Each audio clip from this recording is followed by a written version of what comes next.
Gimana kabarnya selama seminggu ini teman-teman? Gimana kabarnya teman-teman? Oke, sore hari ini kita akan memuji dan menyembah Tuhan.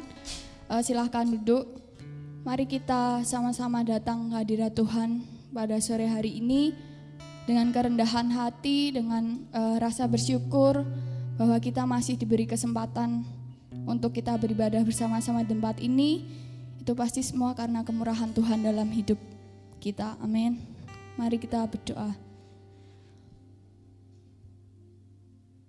Tuhan, terima kasih ya Bapa, pada sore hari ini kami anak-anak-Mu berkumpul di tempat ini ya Bapa, untuk beribadah bersama, memuji, memuliakan nama-Mu ya Tuhan. Kau berkati setiap kami, Engkau lindungi setiap kami ya Bapa. Kau tutup bungkus setiap kami dengan kuat kuasa darah-Mu, biar tidak ada virus atau apapun yang dapat menyentuh tubuh kami ya Bapa. Karena ada Engkau di dalam setiap tubuh kami ya Bapa Tuhan. Kami akan memulai ibadah pada sore hari ini. Biarlah Engkau bertata atas penyembahan dan pujian kami ya Bapa. Hadirat-Mu nyata atas ibadah kami pada sore hari ini Tuhan.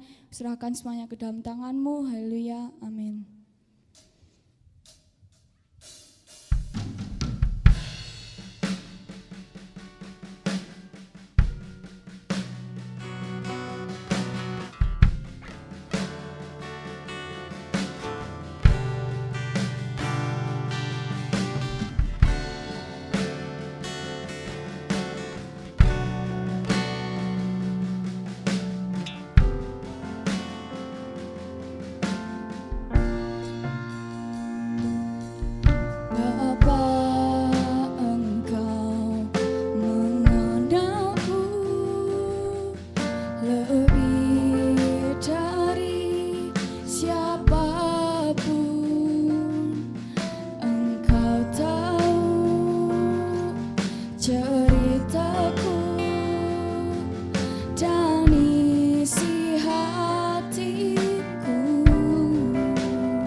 Pujian ini dari awal.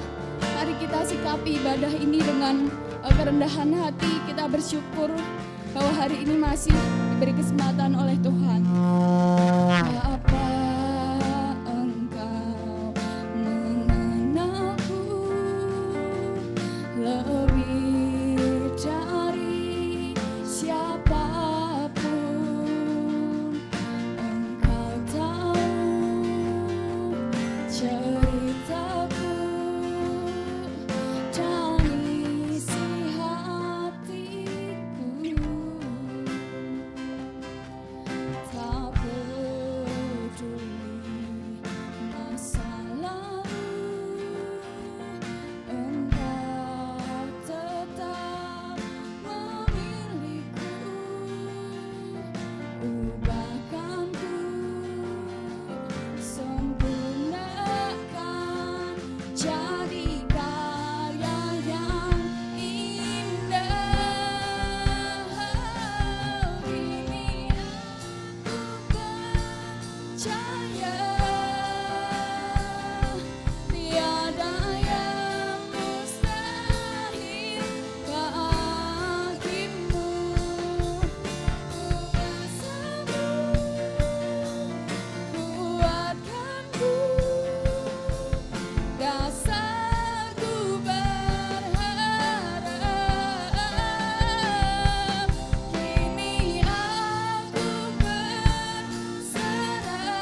menggambarkan bahwa kita setia sampai akhir hidup kita, teman-teman.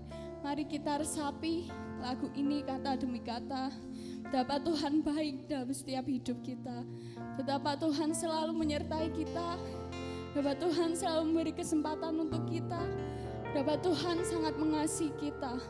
Maka dari itu teman-teman, kita harus bersyukur. Dan kita harus setia sampai akhir hidup kita untuk mengikut Tuhan sepanjang waktu. Mari kita pujikan pujian ini lebih lagi dari hati. Kita sampaikan apa yang kita ingin sampaikan pada Tuhan. Karena Tuhan rindu mendengar setiap seru dan doa setiap kita di sini.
Dan syukur siap kita di tempat ini. Dasarku berharap, kini aku berserah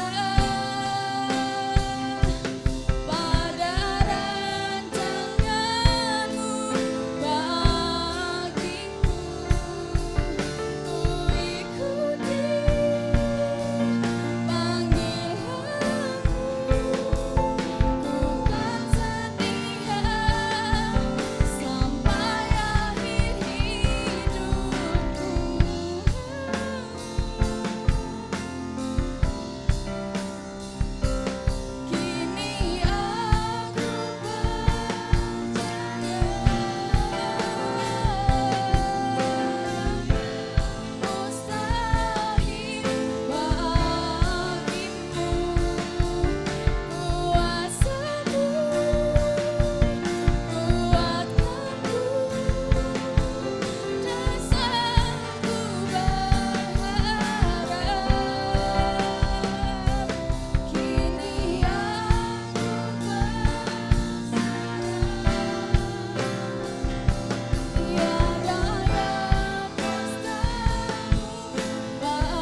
suara siap kita yang ada di sini. Mari semuanya katakan.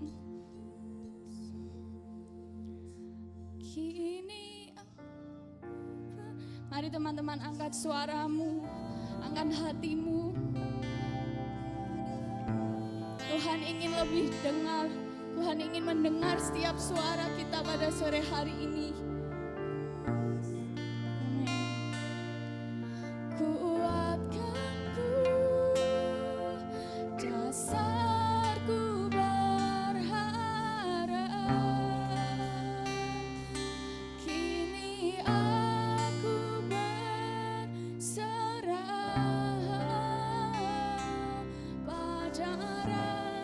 Rancangan-Mu bagiku.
Mari kita berdoa. Biarlah ini bukan sekedar nyanyian yang kami naikkan kepadamu Tuhan, tapi berangkat dari kesadaran bahwa kami diciptakan memang untuk mengabdi dan melayani Tuhan. Karena itu Roh Kudus menolong setiap kami, anak-anak mudamu. Biarlah kami boleh belajar menggunakan hidup semenjak kami masih muda, untuk kami punya takut akan Engkau. Karena satu saat kami pasti akan mati, dan kami akan berjumpa dengan Tuhan untuk mempertanggungjawabkan hidup kami masing-masing di hadapan-Mu. Itu sebabnya kami rindu diajar dengan kebenaran firman Allah, karena hanya firman-Mu yang sanggup mengubah setiap kehidupan kami. Firman-Mu adalah terang dan pelita bagi jalan hidup kami, dan firman-Mu adalah kekuatan yang menyelamatkan kami. Bersyukur kalau kami masih boleh memuji nama-Mu, dan saatnya kami rindu kami diberkati dengan firman-Mu. Kami siapkan hati kami untuk diberkati di dalam nama Tuhan Yesus Kristus. Amin. Puji Tuhan.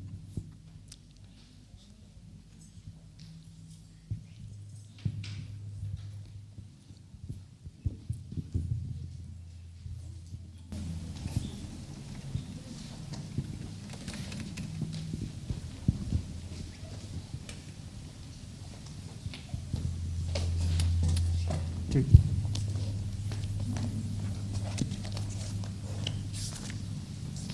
Cek, cek.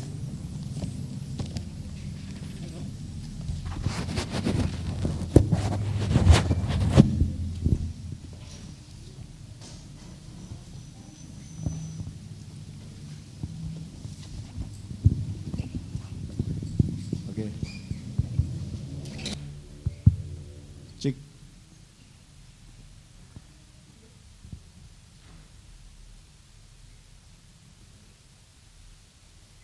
Cek, tes, ya. Puji Tuhan, salam. Ya, ini waktunya sampai berapa lama?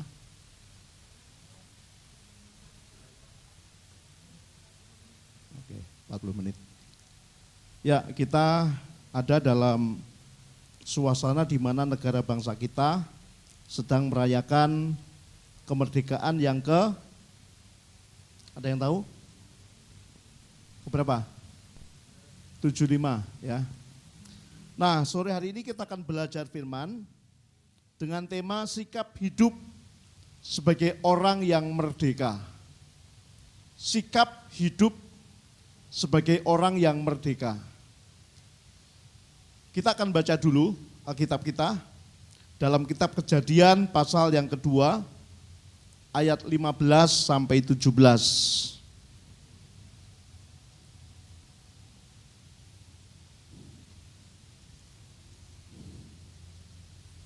Kejadian pasal 2 ayat 15 sampai 17.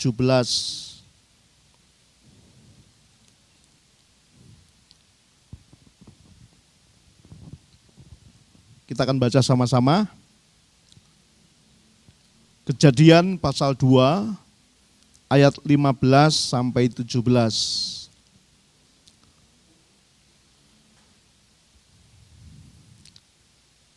Yang sudah katakan amin. Oke, baca sama-sama. 2, 3.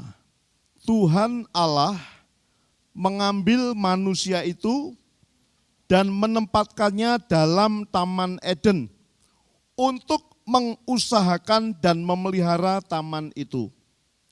Lalu Tuhan Allah memberi perintah ini kepada manusia. Semua pohon dalam taman ini boleh kau makan buahnya dengan apa? Dengan bebas. Tetapi pohon pengetahuan tentang yang baik dan yang jahat itu, janganlah kau makan buahnya.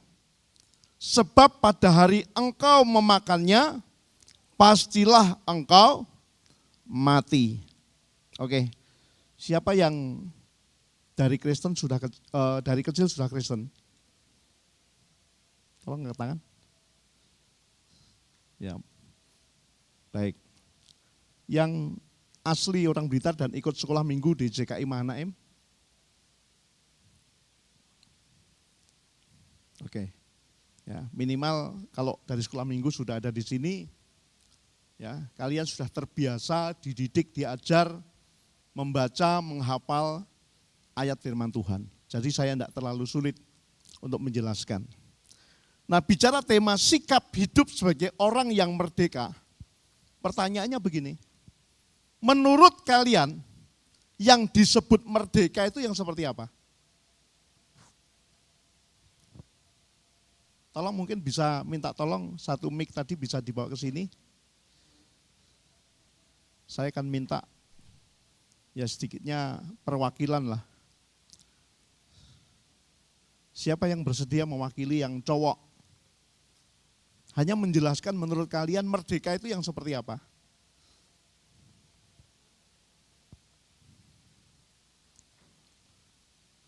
Cek. Ya.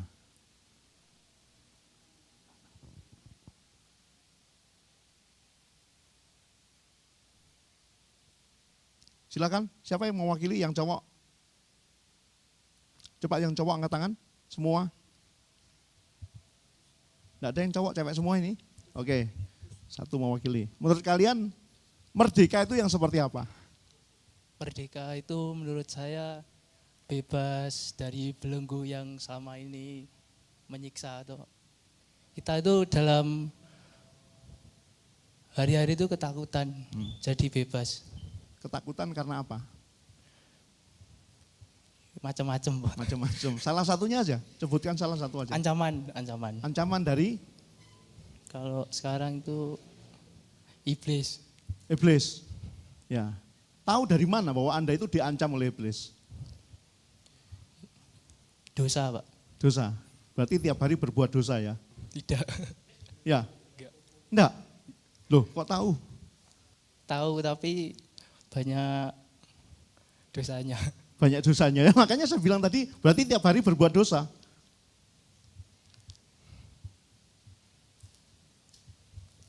Ya, ya apa enggak? Enggak. Hah? Enggak. Enggak. Loh, tadi kan katanya bilang banyak dosanya, loh berarti tiap hari berbuat dosa. Cuma kadang tuh ini waktu melakukan sesuatu itu sudah tahu dosa tapi kadang Tetap masih dilakukan. ngulangi lagi.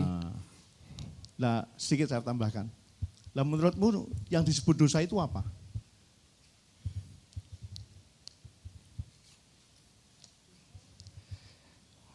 Melenceng dari ajaran Tuhan. Apa? Melenceng dari ajaran Tuhan. Melenceng dari Ajaran Tuhan. ajaran Tuhan. Ya, saya beritahu supaya lebih jelas. Dosa itu sebenarnya bukan hanya mencuri, membunuh, berbohong. Ya, mungkin kalian tidak lakukan itu. Tetapi kalau kita hidup dan hidup kita tidak untuk kepentingan Tuhan, tidak untuk kemuliaan Tuhan, itu yang disebut dosa. Tadi sudah hampir benar ya, mendekati menggunakan kata meleset. Enggak tepat. Nah, Anda bisa bayangkan itu. 1 Korintus 10:31 mengatakan begini, jika kamu makan, atau jika kamu minum, atau melakukan apa saja, lakukan itu untuk kemuliaan Tuhan. Kalian kalau lagi lapar, ya tentunya kan pengen makan. Begitu sudah ketemu makanan, yang dipikirkan apa? Cepat makan. Dalam situasi begitu, Anda mikir enggak memuliakan Tuhan? Enggak mikir, yang dipikir apa? Yang penting makan kenyang. Loh coba bayangkan, itu aja kita sudah meleset loh. Ayat tadi mengatakan, makan, minum, lakukan apa saja, lakukan untuk kemuliaan Allah. Jadi makan enggak sekedar makan, makan supaya saya sehat. Kalau sehat saya bisa melayani Tuhan. Jadi intinya sebenarnya Anda cuma enggak mau ngaku aja. Harus jujur bahwa sebenarnya tiap hari kita masih berbuat dosa, termasuk saya. Karena masih banyak melesetnya, saudara sekalian. Jadi intinya apa tadi? Merdeka itu apa? Bebas dari belenggu, bebas dari ancaman. Oke. Sekarang yang cewek, merdeka itu apa?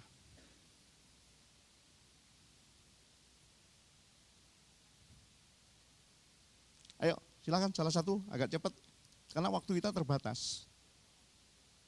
Angkat tangan. Nah. Menurut kalian merdeka itu apa? Bebas dari sesuatu yang mengikat kita. Bebas dari satu yang mengikat kita. Iya. Nah, selama ini yang mengikat apa? Drakor. Oh, yang guyu berarti ketok moto ya. Itu jelas ini. Gitu loh ya. Rasanya kalau enggak lihat drakor itu satu episode aja sudah wah, kehilangan gitu. Ya, tapi jujur ya. Bebas dari keterikatan itu. Nah, ketika manusia diciptakan oleh Allah, sebenarnya manusia itu diberikan kebebasan. Coba salah satu ayat yang kita baca tadi contohnya. Coba kita baca ulang ayat yang keberapa tadi? 16.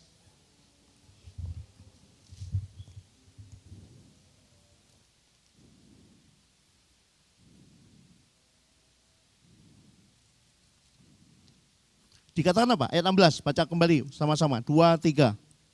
Lalu Tuhan Allah memberi perintah ini kepada manusia, semua pohon dalam taman ini boleh kau makan buahnya dengan apa? Dengan apa? Bebas, ayat 17. Tetapi pohon pengetahuan tentang yang baik dan yang jahat itu janganlah kau makan buahnya, sebab pada hari engkau memakannya pastilah engkau mati. Di ayat 16 dikatakan semua boleh dimakan dengan bebas. Tapi ayat 17 mengatakan, tapi ada satu pohon yang tidak boleh dimakan buahnya. Begitu kamu melanggar, kamu mati. Artinya apa?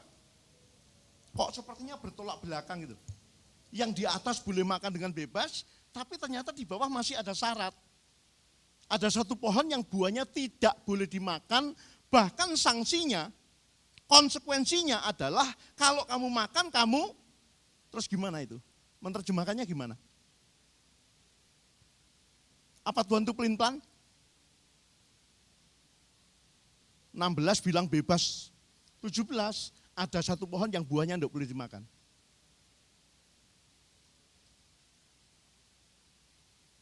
Artinya sebenarnya bahwa tidak ada kebebasan, tidak ada kemerdekaan yang sebebas-bebasnya atau semerdeka-merdeka, enggak ada.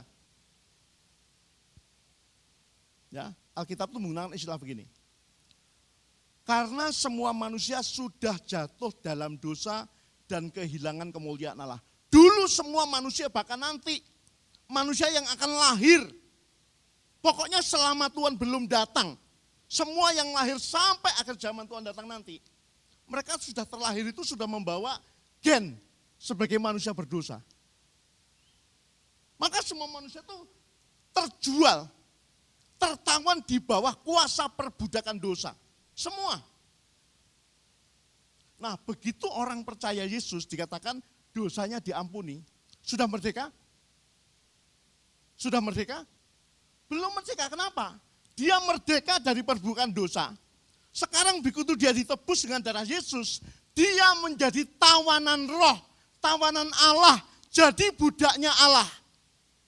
Hanya bedanya kalau jadi budak dosa, nanti begitu kita mati, kita akan putus hubungan dengan Allah selamanya, yang namanya binasa. Tapi kalau kita menjadi budak Allah, kita punya jaminan bahwa kalau kita mati, kita akan menerima hidup yang kekal, tinggal bersama dengan Allah untuk selama-lamanya. Tapi statusnya sama, sama-sama tawanan. Bedanya dulu Tuhan kita, majikan kita adalah iblis, sekarang Tuhan kita, majikan kita adalah siapa? Tuhan. Jadi enggak ada kemerdekaan yang sebebas-bebasnya, itu enggak ada. Nah, sekarang saya harus jelaskan ini masalahnya. Oke, tolong kita akan baca sama-sama Kejadian pasal 1. Ini kita perlu ngerti. Kejadian 1 ayat 26.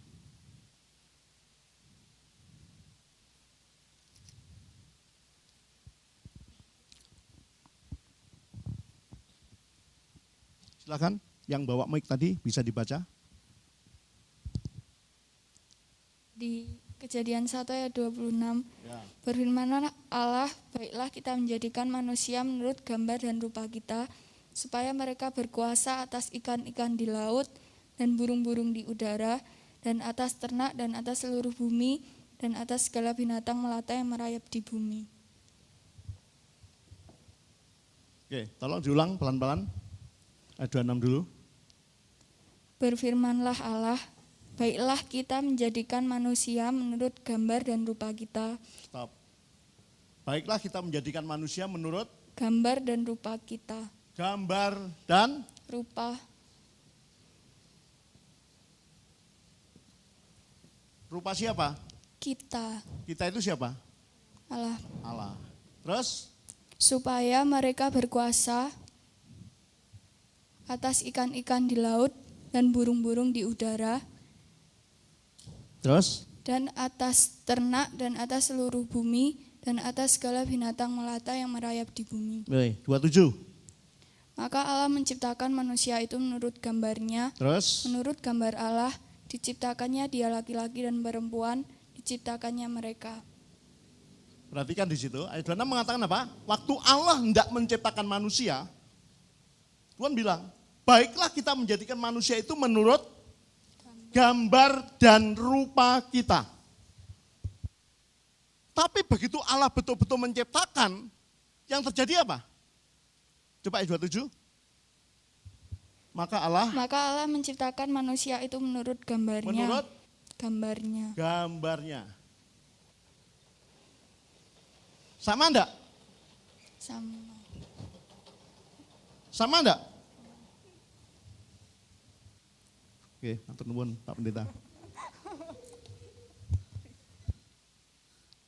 Ya, oke saya ulang.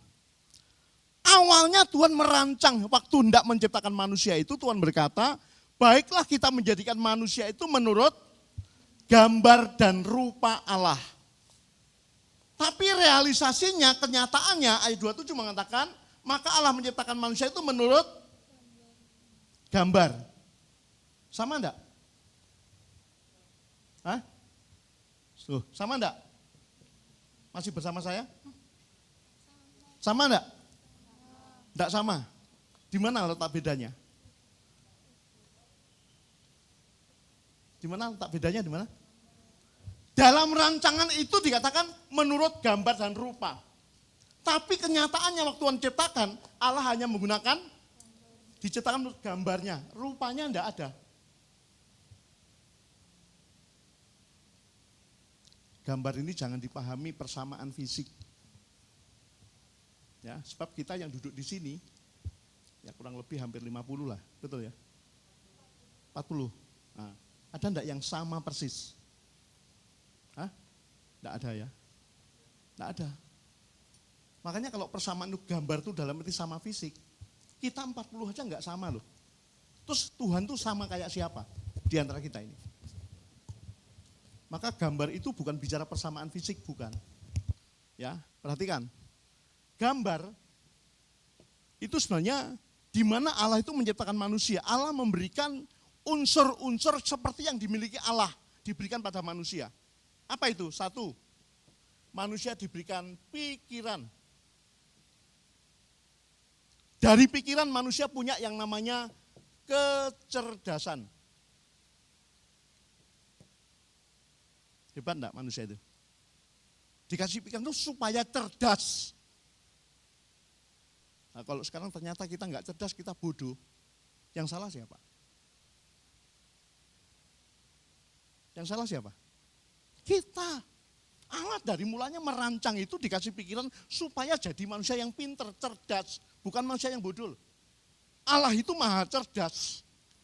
Makanya anak-anaknya juga harus cerdas. Kalau ternyata bodoh, jangan-jangan karena kita malas, tidak pernah mau belajar. Awal pandemi, saya ditelepon salah satu anak dari anggota PK saya di Ulingi. Dia sekolah di Malang, di sekolah yang favorit. Di Malang itu apa? Sekolah yang favorit itu? SLTA. Ada yang tahu? Waing? Ya pokoknya di sekolah swasta yang terkenal di Malang itu. Ya, dia bilang gini, Pak, saya dapat tugas dari sekolah untuk membuat wawancara dengan rohaniawan. Ya, maka saya tunjuk Bapak untuk wawancara. Dia dikasih tugas. Waktu itu wawancaranya adalah dia minta pandangan saya mengenai corona itu seperti apa. Itu awal corona muncul. Saya dikasih beberapa pertanyaan dan itu harus dijawab dan itu direkam. Ya, udah lewat. 2 minggu yang lalu dia telepon lagi. Pak, kali ini dapat tugas lagi untuk wawancara. Ya, temanya tentang rekayasa genetika. Pernah dengar istilah itu? Apa itu? Rekayasa genetika. Ya. Rekayasa itu kan apa?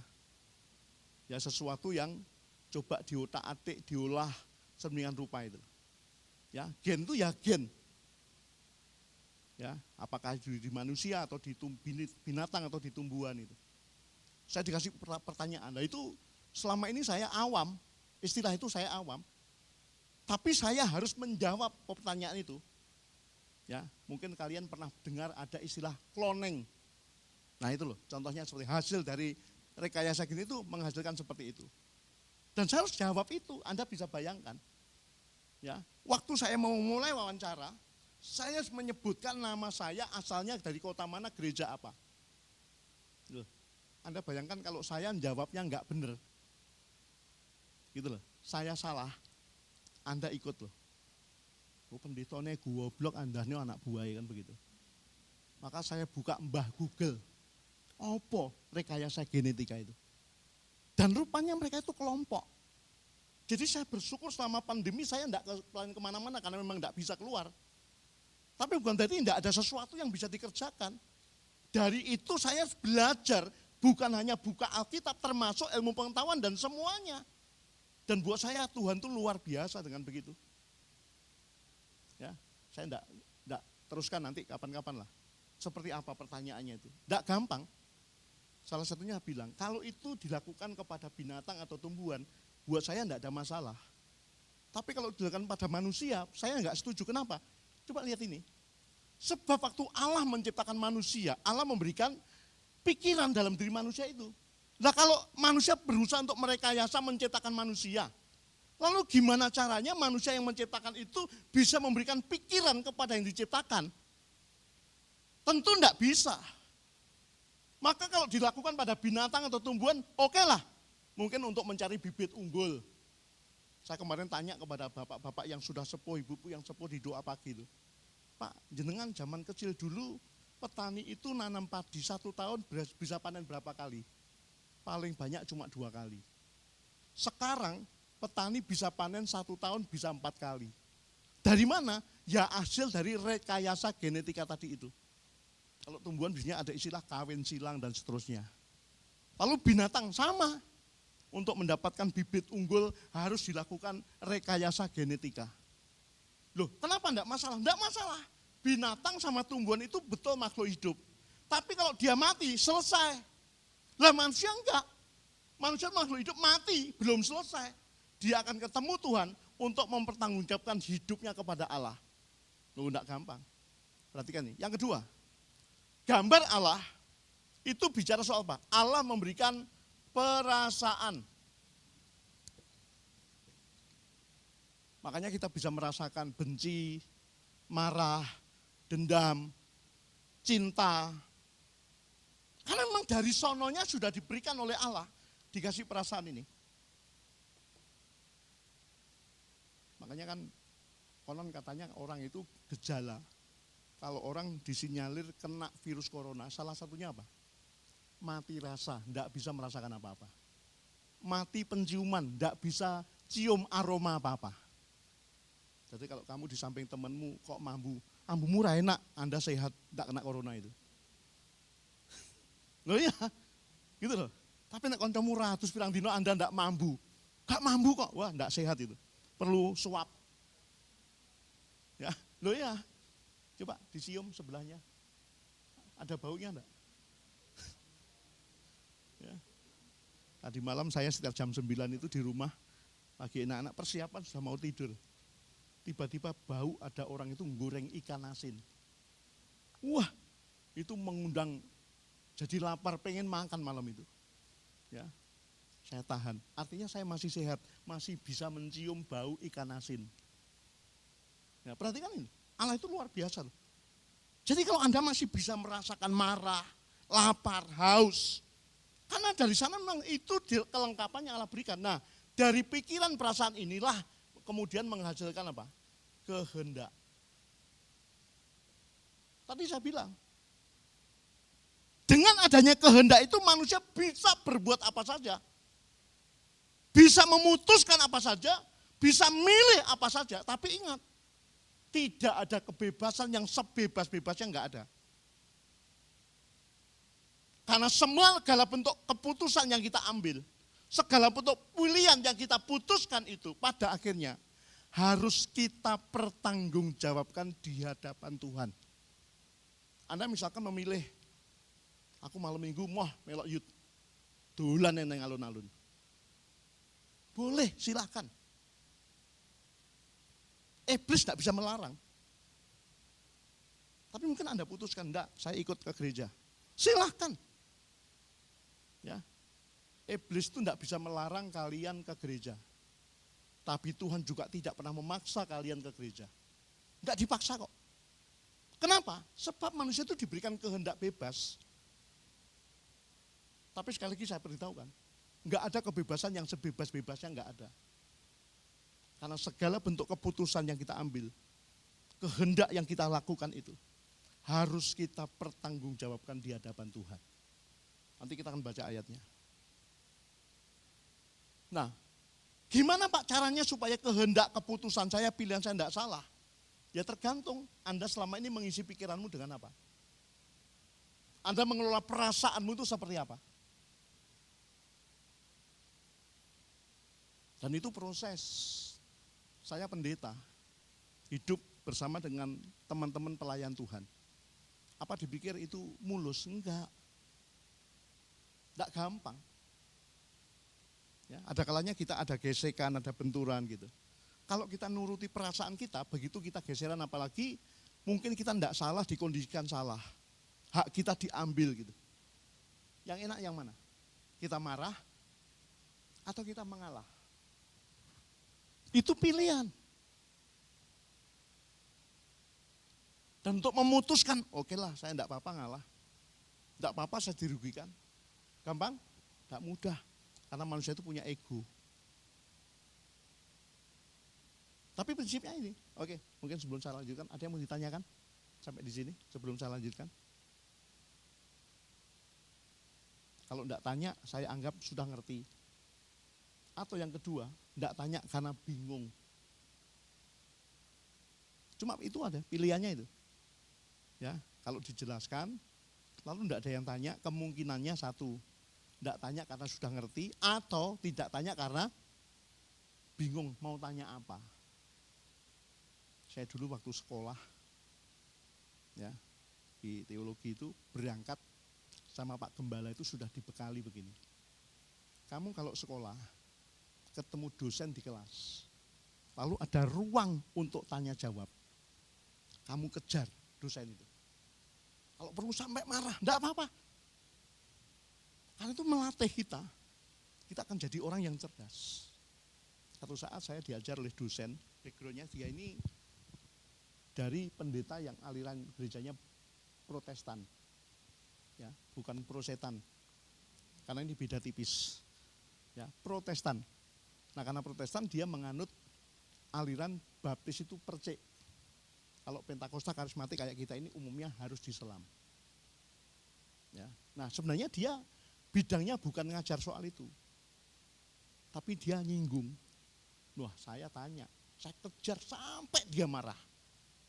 Terakhir itu dia bilang gini, lo kalau pengen aktabiah, baptisnya jangan di Indonesia, baptisnya di sungai Yordan sana, ke Israel sana. Marah rupanya dia. Ya, nah itu, wah berhasil ini. Bukan ngerjain dosen loh, ya enggak. Tapi kita jadi pinter, cerdas, ngerti emosinya dosen itu kayak apa. Ya, jadi enggak apa-apa. Maka kalau kasih ruang kesempatan bertanya, tanya. Kalau enggak tanya, saya anggap dua tadi. Enggak tanya karena ngerti atau bingung? Saya harap yang pertama. Karena Anda enggak tanya itu karena sudah ngerti. Amin? Oke, kita teruskan. Jadi ini intinya.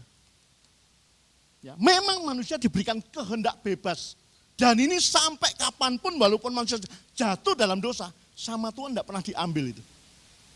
Karena kalau itu diambil, manusia jadi robot. Ya. Dan Allah enggak pernah ciptakan kita jadi robot, enggak.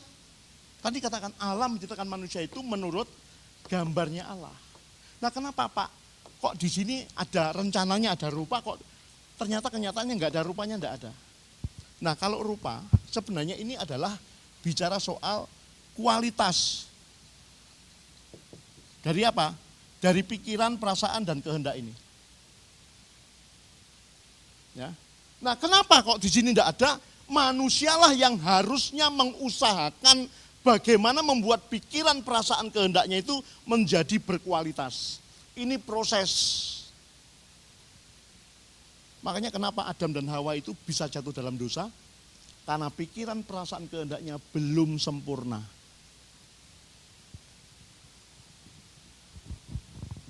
Ya, makanya masih bisa jatuh. Nah, kalau orang sudah sempurna, pikiran, perasaan, kehendaknya sudah sempurna, seperti yang Tuhan mau, dia tidak akan pernah bisa jatuh. Alkitab bilang, kita ini orang percaya harusnya bukan lagi tidak berbuat dosa. Bukan cuma tidak berbuat dosa, tapi sudah tidak bisa berbuat dosa. Hebat enggak? Rancangan Allah itu hebat.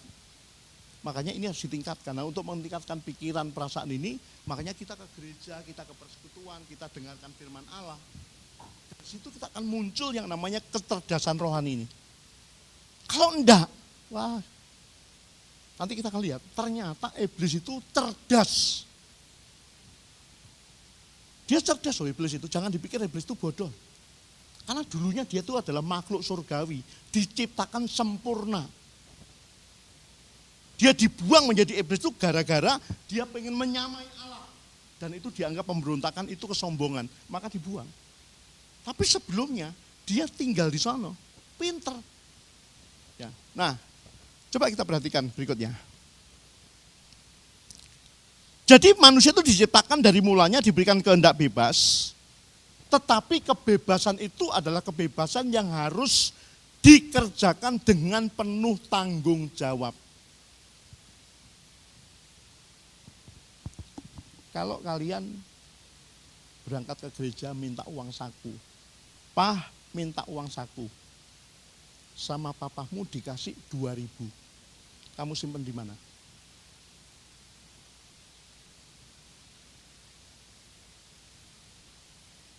Halo, mau ke gereja, ibadah, minta uang saku, Pah minta uang saku, Ma minta uang saku, dikasih cuma 2.000, kamu simpen di mana?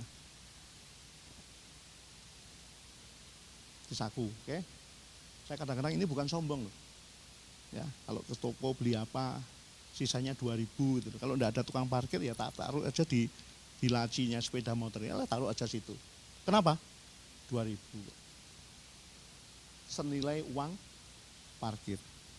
Tapi kira-kira kalau kamu mau ke gereja, Pah, Mah, minta uang saku. Sama papa mamamu dikasih 1 miliar, kamu simpen di mana? Hah? Simpan di mana? Gitu. Wah, bingung itu malahan. Ini 1 miliar taruh di mana ini? Gitu loh. Mau taruh saku, jangan-jangan nanti jatuh. Ya, gitu loh. Takut, tapi cuma 2.000, alah apa itu 2.000? Perhatikan ini, kehendak bebas. Ya.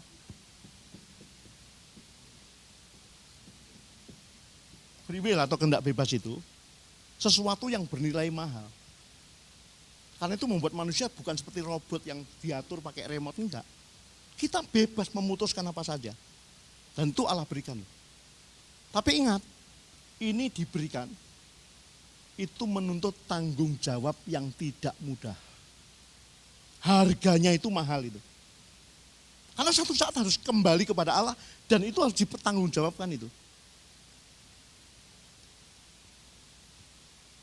Ya, harus dipertanggungjawabkan ini. Maka sekarang terserah, kalian mau milih apa? Mau suka-suka, enggak mau ke gereja, enggak mau ibadah, silahkan. Allah enggak melarang kok. Atau Anda memutuskan pilih mau setia ibadah, silahkan, itu pilihanmu. Allah enggak juga memaksa saudara harus begitu, enggak. Tapi ingat, hidup ini akan berakhir dan mati itu bukan berarti selesai. Karena akan ada kebangkitan dan orang akan ketemu Tuhan untuk mempertanggungjawabkan hidupnya itu. Loh, saya pernah muda seusia kalian kok. Bahkan mungkin saya harus bilang bahwa masa muda saya hilang. Karena saya dipanggil Tuhan melayani sepenuh waktu itu saya umur 22 tahun. Seringkali saya cerita, saya pengen ya punya warna rambut kayak Joel gitu. Terus malam minggu di alun-alun, ada cewek lewat, sweet, godain gua dong gitu. Loh, pengen. Tapi Anda bayangkan kalau status saya pendeta terus kayak gitu kira-kira gimana? Loh, betul. Jangan dipilih, saya normal sama kayak kalian kok. Dan itu pilihan, mau kita putuskan seperti apa. Walaupun saya harus katakan sampai hari ini pun saya belum sempurna, tapi berjuang untuk itu, enggak gampang. Tadi datang, begitu saya buka jaket, tahu kaos saya, terus Cik Weni bilang, loh Pak, kakaknya Devan toh. Saya malah adiknya dia. Loh, coba diukur tinggian dia daripada saya. Berarti saya adiknya. Ya belajar untuk gaul didik lah gitu. Anak saya itu jadi supporter yang baik. Kalau saya pakai begini, dia bilang, pakai sepatu cat Pak, jangan sepatu pantofel, manut. Loh, saya pengen juga merasa masih muda seusia kalian gitu. Ya, tapi jangan kebablasan, enggak apa-apa. Ya, enggak dilarang kok, itu keputusan. Tapi ingat, semua akan kita pertanggungjawabkan di hadapan Allah, itu masalahnya. Nah, makanya coba kita perhatikan. Ada yang tahu enggak? Di Taman Eden itu sebenarnya ada berapa jenis tumbuhan?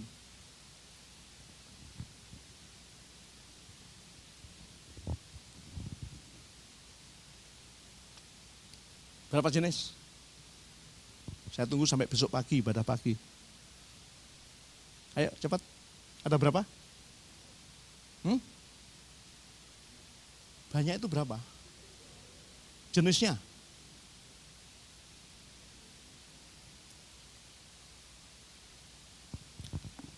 Ini sudah ya.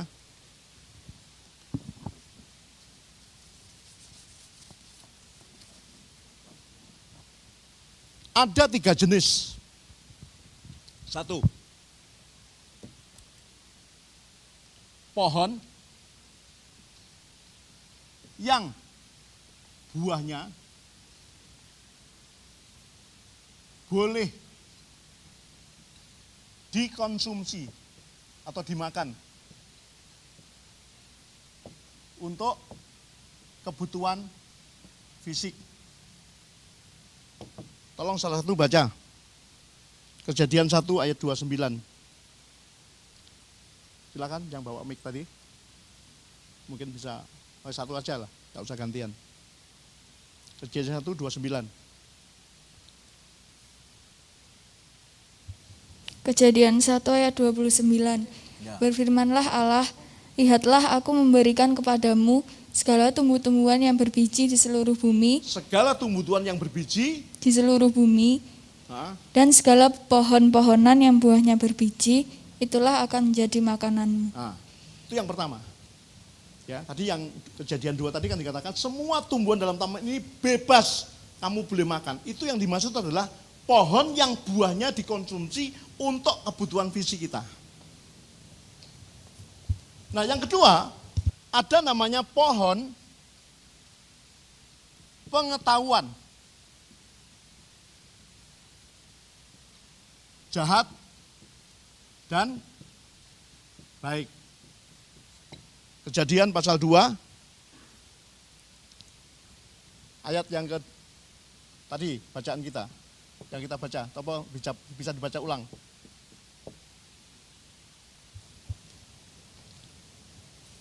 Silakan. Tetapi pohon pengetahuan tentang yang baik dan yang jahat itu, janganlah kau makan buahnya, Ya. sebab pada hari engkau memakannya pastilah engkau mati. Oke. Nanti kan yang jadi masalah ini. Ini pohon jenis apa? Di situ namanya pohon pengetahuan jahat dan baik. Itu kira-kira buahnya jenisnya kayak apa? Karena dikatakan waktu Hawa makan, lalu dikasihkan ke Adam dan Adam makan, ketika dua-duanya makan, tiba-tiba matanya terbuka dan dia tahu bahwa mereka itu telanjang.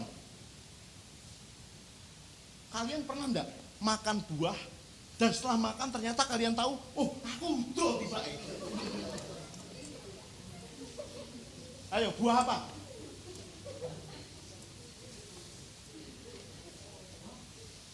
Ada yang pernah makan begitu? Ya, habis makan, srengo. Buah apa kira-kira? Nah, gitu loh. Jadi jangan dipahami atau ada yang bayangkan tuh, iki gedang, apa pelem, apa jangan. Itu namanya figuratif. Hanya sebuah kiasan atau gambaran. Nah artinya sebenarnya itu bicara soal pengaruh dunia yang bisa saja masuk kepada kita. Dan akibatnya bisa membuat kita jadi orang yang baik atau orang yang jahat. Makanya kalau orang-orang yang beragama, dimanapun namanya agama, selalu mengajarkan yang baik. Tapi di luar agama, yang diajarkan apa kira-kira? Semua pasti jahat. Gitu loh. Makanya kenapa 1 Korintus 15:33 mengatakan begini. Jangan sesat. Allah tidak membiarkan dirinya dipermainkan. Pergaulan yang jahat itu merusak kebiasaan yang baik. Maka perhatikan dengan siapa Anda bergaul. Pergaulan yang jahat itu merusak kebiasaan yang baik. Kalau dibalik, pergaulan yang baik merubah kebiasaan yang jahat. Maka perhatikan dengan siapa Anda bergaul. Ini penting loh, bukan berarti kita eksklusif. Kita memang harus bergaul dengan siapapun. Tapi perhatikan, kira-kira saya bergaul dengan dia itu pengaruhnya yang terjadi kepada saya apa? Saya tambah baik atau saya tambah rusak? Loh ini perhatikan baik-baik itu. Saya tinggal di kampung.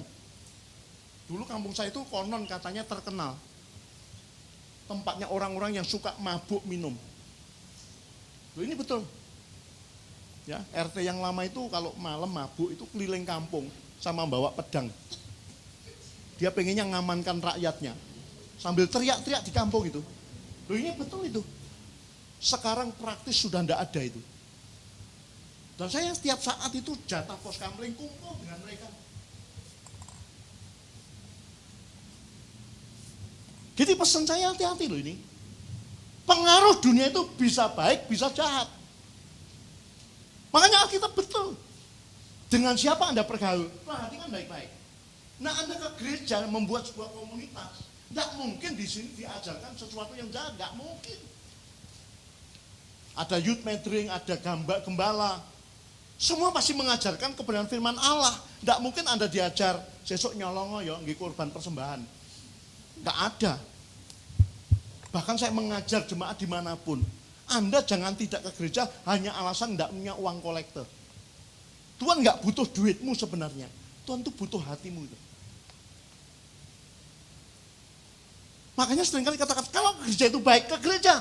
Jangan tidak ke gereja. Sebab di luar sana tadi, ancamannya itu, pengaruhnya itu luar biasa jahatnya itu.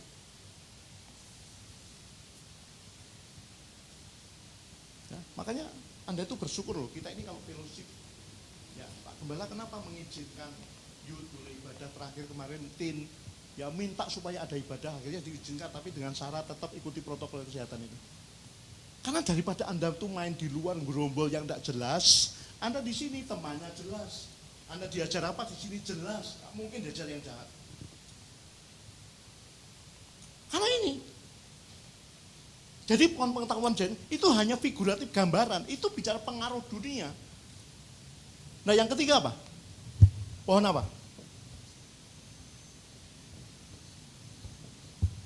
Pohon kehidupan. Coba Kejadian 3:22.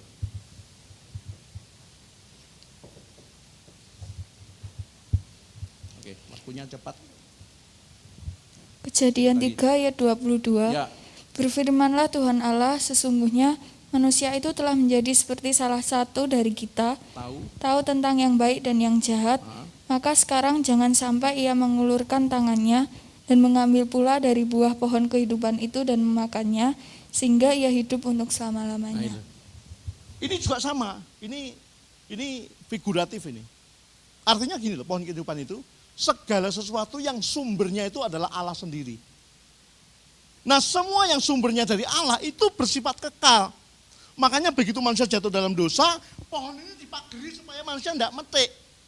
Kenapa? Anda bayangkan kalau manusia itu menjadi manusia yang jahat, lalu metik pohon kehidupan dimakan, lalu dia jahat kekal. Jadinya apa? Ya binasa manusia itu. Padahal kita berkata Allah tidak menghendaki seorang pun binasa. Semua harus diselamatkan. Maka dipagari pohon itu. Tunggu sampai proses penebusan terjadi. Jadi ada 3 pohon ini di taman itu.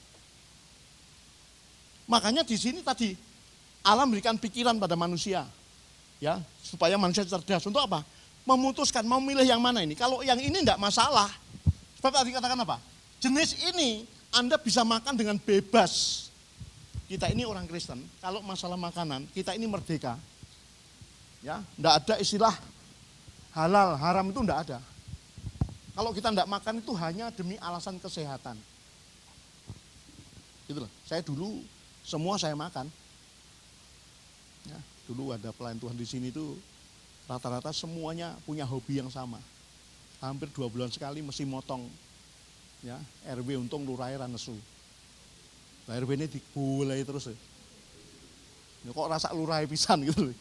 Gitu loh ya. Wah, dulu maniak banget itu. Ya, sekarang saya batasi. Saya kalau ada teman-teman nawari makan, ya Pak makan ini.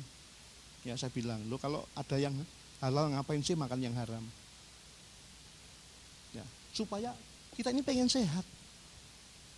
Ya, jadi jangan Anda itu makan pokoknya doyan sembarang dicemplung nih. Nah orang begini kalau tidak hati-hati begitu dia jatuh sakit, lalu dia mengharapkan Tuhan tolong jamah berikan saya mujizat. Tuhan bilang gundulmu kono. Kowe mangan lek doyan mbok pangan ora eling Gusti Allah, bareng loro bengok-bengok goleki. Ini banyak yang konyol kayak gitu itu. Loh, sekarang saya selektif betul, pengen sehat kok saya. Saya olahraga, tadi pagi juga sepedaan, ludoyo, muter. Wah, asik. Pengen sehat supaya bisa melayani dengan maksimal. Kemarin ya, youth mentoring telepon saya.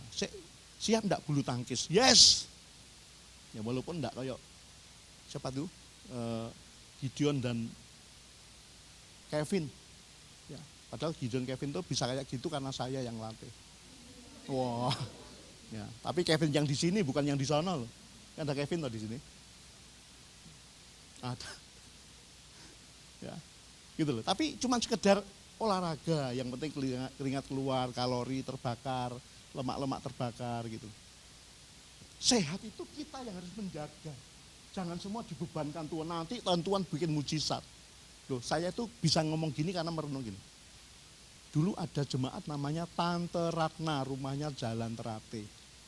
Itu terbaring di tempat tidur itu ada lebih dari 5 tahun, enggak bisa apa-apa. Kebetulan waktu itu Bu Adi tiap bulan mesti ke situ. Saya diajak mendoakan. Gitu. Nah kalau cuma saya yang doakan orang mari, mungkin dongaku sing ora mandi. Lagi angger wong moro kabeh ndongakne. Semua pelayan di sini kalau datang mesti mendoakan. Ning yo panggah ramari. Lah sing ora mandi sing sapa? Dari situ saya merenung. Kalau kesalahan penyakit itu terjadi karena pola hidup yang salah. Ini enggak cukup hanya dengan didoakan. Orang itu harus merubah pola hidup yang salah itu. Dan sekarang ini kan terbukti banyak orang itu sakit. Salah satu penyebabnya apa? Karena pola makan yang salah. Sembarang pokok doyan melebu. Loh ya, hati-hati. Ya, pengen sehat, jaga pola makan, jaga pola hidup. Makanya saya bilang, COVID-19 ini sebenarnya positif. Dari sisi jasmani kita dilatih disiplin belajar hidup sehat. Dulu mana pernah kita ini kalau dari luar pokoknya perut lapar, masuk rumah, ya, iya, tas dilempar, was, 12 nih dapur jikok piring. Loh iya Pak ya, sekarang enggak boleh, jangankan kok kalian, saya aja loh kalau dari luar itu. Cerewet di rumah itu, ayo cuci tangan dulu kayak anak kecil. Itu bajunya ganti. Loh betul itu. Awalnya saya juga tersinggung loh, aku kok dingonoknya loh. Tapi ternyata itu baik. Karena kalau tidak ada yang mengingatkan, kita ini kebablasan. Ya, makanya hati-hati di sini. Kita ini dikasih kecerdasan ini. Saya akan tutup begini. Ya, sebenarnya masih ada, tapi saya tutup begini. Tolong pikirkan bareng-bareng. Waktu Hawa memetik buah yang dilarang oleh Tuhan, tidak boleh dimakan itu. Ya. Kalau itu membuat Hawa dan Adam kemudian jatuh, kenapa kok Tuhan tidak melarang waktu itu? Misalkan, begitu Hawa mengulurkan tangan memetik itu, tiba-tiba Mbak Tuhan dituampek. Wah, bisa enggak Tuhan begitu? Kenapa sama Tuhan tidak dilakukan? Apa? Karena, ya, Allah itu memberikan kehendak bebas. Tapi yang kedua gini, karena Allah sebenarnya sudah memberikan peringatan. Tadi kan dikatakan ya, semua tumbuhan dalam taman ini kamu boleh makan buahnya dengan bebas. Tapi pohon pengetahuan jahat dan baik jangan kamu makan. Kalau kamu makan itu sudah diingatkan. Nah kalau Allah sudah ingatkan dan kita tetap melanggar tadi, tahu dosa tapi tetap dilakukan, ya sudah, resiko siapa yang nanggung? Kita. Karena Allah memberikan kita kehendak bebas.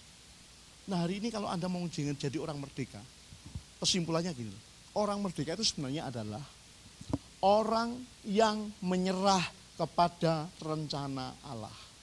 Itu orang yang merdeka. Dan Allah tidak pernah merancangkan yang jahat. Walaupun prosesnya waktu kita ngikuti rancangan Allah itu tidak mudah. Abraham itu disebut bapak orang beriman. Prosesnya apa? Dia harus tinggalkan dulu kampung halamannya. Dia harus jalan ke tempat yang Allah tidak tunjukkan. Pokoknya jalan aja, dia nurut aja. Sekian lama dia tidak punya anak. Tuhan janji mau dikasih anak. Sebanyak pasir di laut, bintang di langit. Nunggu 25 tahun, tidak muncul-muncul. Di usia yang sudah lanjut, Hawa sudah mati haid karena usianya sudah 90 tahun. Menurut teori kedokteran tidak mungkin orang usia 90 tahun bisa hamil. Anda bisa bayangkan kalau ada nenek-nenek tua ke pasar itu, terus perutnya besar karena hamil. Anda bilang apa? Wah, kenemenan jan gue. Saya lihat di YouTube itu ada anak cowok remaja usia berapa? 16 tahun. Nikah sama nenek-nenek usia 60 berapa itu. Ya, wah, itu waktu dihadirkan di acara apa itu, hostnya itu guyu. Ya, mungkin orang delok cowok delok mbah-mbah tua ini kok sih. Ya, Anda bisa bayangkan. Ya. Jadi istrinya istrinya Abraham itu, Sarah itu umur 90, bayangkan, masih baru hamil. Begitu anaknya mulai tumbuh lucu-lucunya, Tuhan bilang, Abraham, kamu bangun besok pagi, naik ke gunung bawa anakmu, sembelih jadikan korban. Gila enggak? Alkitab berkata, Abraham jalan, karena apa? Dia tahu itu Tuhan yang nyuruh. Pokoknya selama apa yang kita lakukan itu adalah perintah Allah, lakukan aja. Kita nyerah aja. Nah orang merdeka itu orang yang menyerah kepada rencana Allah. Wah merdeka sudah. Walaupun bisa saja mungkin waktu dia hidup dicaci maki, sudahlah diperlakukan tidak adil. Tapi kalau dia tahu itu rancangan Allah, endingnya pasti apa? Sesuatu yang mendatangkan kebaikan. Saya mau saksi sebagai penutup khotbah saya. Dulu saya kerja di Serah Kencong, pabrik teh yang pernah ke sana tentu tahu. Ya, tahun 87 saya masuk.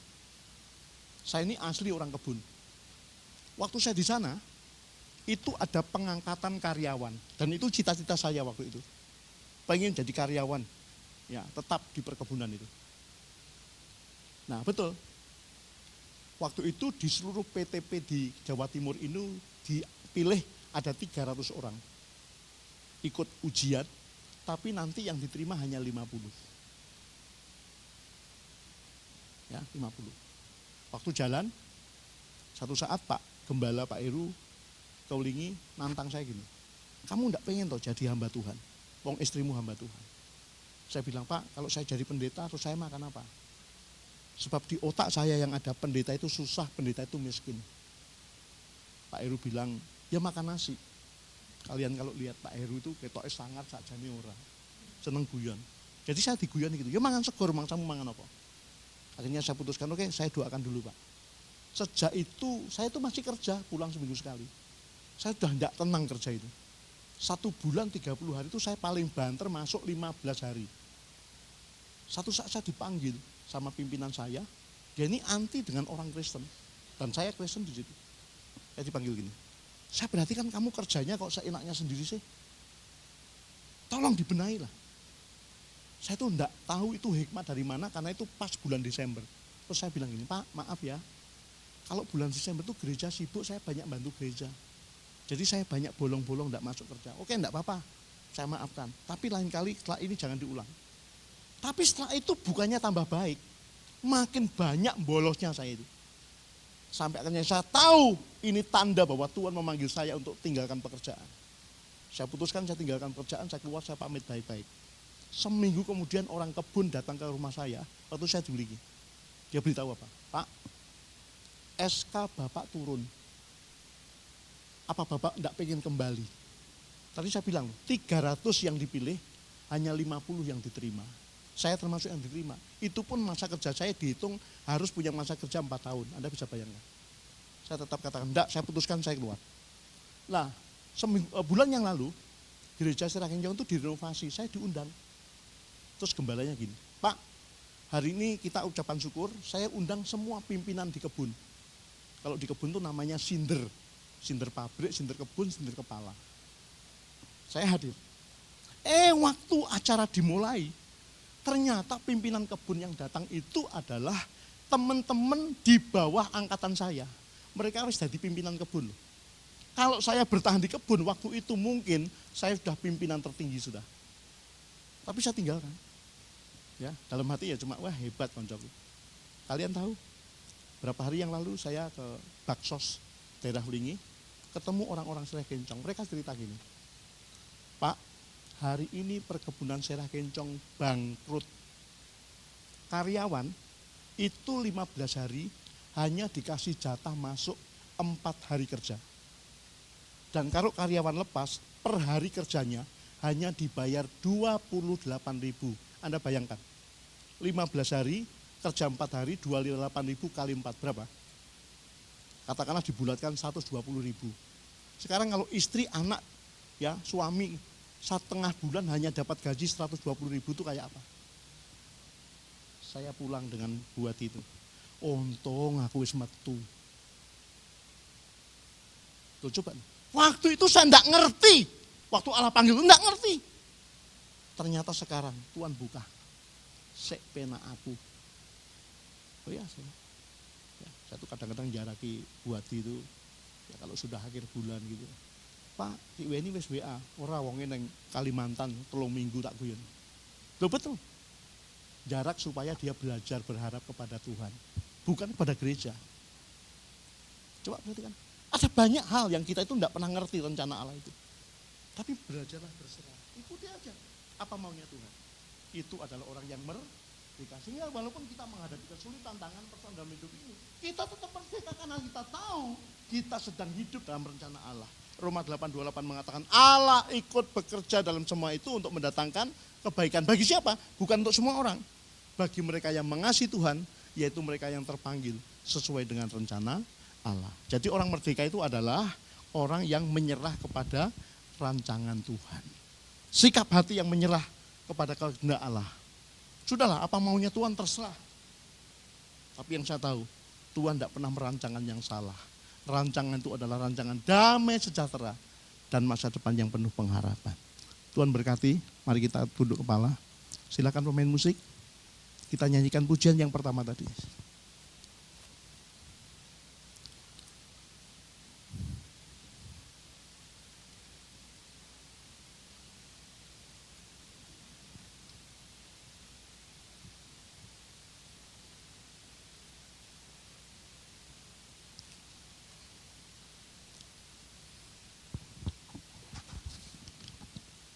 Bapa, Engkau mengenalku.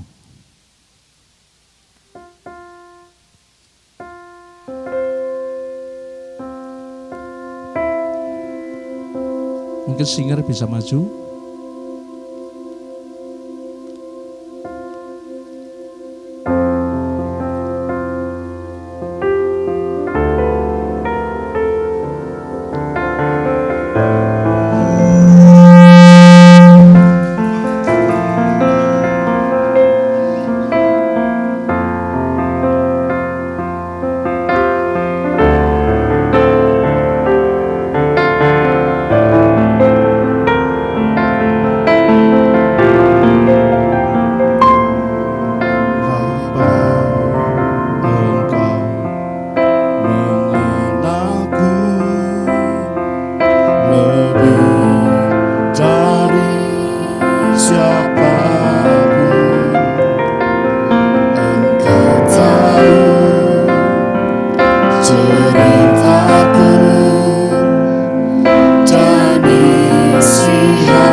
Sama angkat kedua tanganmu dan katakan, kini aku percaya, kini aku percaya,